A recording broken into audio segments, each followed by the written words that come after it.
Hello and welcome to my easy to understand guide to the TV show Lupin and audiences. This video is going to be particularly relevant for you if you are studying AQA A-Level Media Studies, as it is currently a set text on that specification. The set episode for study is currently Series 1, Episode 1, so I will be referencing that in this particular video, but I'll also be talking about the appeal of Lupin as a series as a whole. Being that it's available on Netflix means that it has quite a global audience. It can reach quite a large audience across different countries. Lots of audiences are now spending more time on streaming sites than they are on conventional TV, and it reflects this growing audience demand for kind of streaming and technological convergence. Foreign language-based content has always been quite tricky to target audiences. Audiences in general around the world sometimes find it quite difficult to understand, appreciate or engage with foreign language programming. In particular, there are certain countries, so for example in America, they have often really rebelled against foreign language programming. So that perhaps might put off some audiences who just might not want to watch a show that is in French. Obviously with Lupin, it's a French programme and is available on Netflix either dubbed or with subtitles. So it gives audiences the option as to how they would like to watch it, which is quite nice. But the fact that it's available dubbed and in subtitles means that you can watch it in a choice of languages. However, there has been a resurgence, particularly among some audiences who like particularly crime drama or thrillers. In the last few years, some foreign language programming has done really well. So for example, The Killing, The Bridge, Le Revenant, Squid Games. And so amongst certain audiences, there is this kind of growing appreciation that actually there's a huge range of really good content out there from other countries. And so that's going to attract those audiences who perhaps want to explore some things from other cultures. Some audiences are really going to find the representations and the messages within Lupin very relatable. So the fact that there's such a huge focus on discrimination, xenophobia, racist judgments from various people and characters. There are people particularly from minority backgrounds or from immigrant backgrounds who are going to really relate to this and who are going to have been in similar situations themselves. There are also going to be audiences who quite enjoy the progressive representations. So although on the surface it seems to suggest, particularly at the start of the episode, that immigrants are being represented and minorities are being represented as kind of criminals and part of the kind of dark underworld of France, actually once you've finished watching the episode you realise that the representations are really quite complex and clever. And the immigrants within the episode, the minorities within the episode, are generally represented as very smart, very cultured, and so that progressive representation might appeal to a lot of people who might not see that kind of representation very often elsewhere. However, unfortunately, producers are never going to be able to please everyone, and there are always going to be audiences who react with sort of oppositional readings. And so some audiences might think that the representations are kind of politically correct and woke. So they don't like having, a real focus on things like race, for example, and discrimination. The fact that the original Arsène Lupin character from the books was a white gentleman thief, and the character in this TV show is a black actor, some audiences are going to have rebelled against this, seeing this as a kind of going against tradition from the books. And there's been a lot of audiences who've reacted quite badly to so-called race swapping of characters in various other TV shows and films. And so some audiences might not like the fact that this TV show has a black lead actor in the role of Lupin.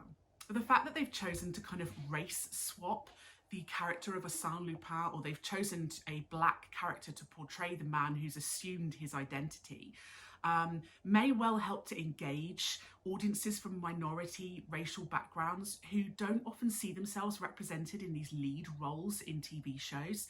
And it might in particularly engage them to know that they are represented in the TV show itself. The TV show uses a lot of familiar elements to really engage audiences, particularly those audiences who, might not be French. So the kind of grand vista shots of France, the Eiffel Tower, the Louvre Museum, with the very iconic kind of pyramid of glass, the shots of the Mona Lisa, they immediately tell the audience where this is set. And so it becomes very familiar to them. And it's going to engage them. It makes Paris feel very exciting and glamorous, especially those shots of the kind of wealthier areas. It feels like it would attract and appeal to those people who really like Paris as a kind of tourist destination. But there are also a lot of relatable working class settings as well. So, for example, the kind of estates, tower blocks, and these are going to be something that a lot of audiences are going to be able to identify with.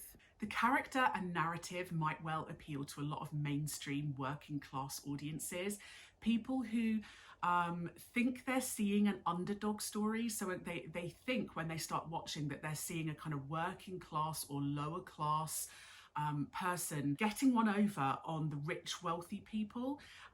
So, cheating them out of their necklace and stealing them. We often like that kind of underdog story, someone who we think is not going to do very well, who actually succeeds. So that kind of character and narrative is going to appeal to a lot of audiences. The last third of the set episode kind of puts this whole twist on what we as an audience thought about the main character. So it plays on our expectations the whole way through. We thought we knew who he was and we thought we knew what he was doing. But the last third of the episode make us question, like, do we know him? What is he up to? Where has he come from? What kind of person is he? And so it plays on our expectations.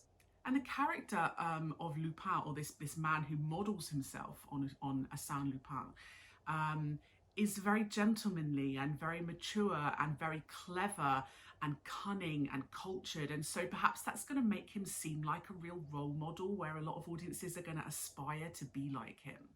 Obviously, it's a very exciting drama. There's chase sequences and fights and stunt scenes and all sorts, with expensive cars and amazing action scenes. And that's going to appeal and be very entertaining to a lot of audiences. But as well as the drama, there's also some comedy. It's quite subtle, but things like the bumbling criminals who, they think they're going to get one over on Lupin, but we see them kind of arrested. We see them fumbling. They don't, their chloroform's not right. We kind of enjoy their failures, and it makes it feel a little bit funny when they fail. Some of the programme is quite shocking as well. So, for example, the scenes with Lupin's dad in the flashback where we see him hanging in the prison cell. Scenes of suicide were going to be shocking for a lot of audiences, and that might put some audiences off. Although some audiences quite like more shocking scenes, they find it quite cathartic and exciting. As well as the shocking scenes of suicide, there's some offensive language in there, or certainly some strong language.